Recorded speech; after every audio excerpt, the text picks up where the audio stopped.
यदा यदा हि धर्मस्य ग्लानिर्भवति भारत अभ्युत्थानं धर्मस्य तदात्मानं सृजाम्यहं परित्राणाय साधूनां विनाशाय च दुष्कृतं धर्म संस्थापनार्थाय সম্ভবামি যুগে যুগে।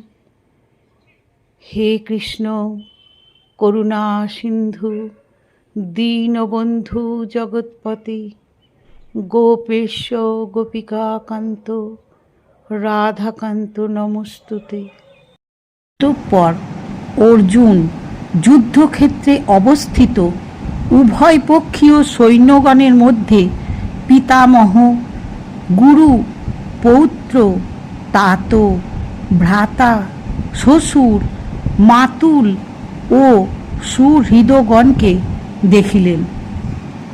শ্লোক নম্বর 26।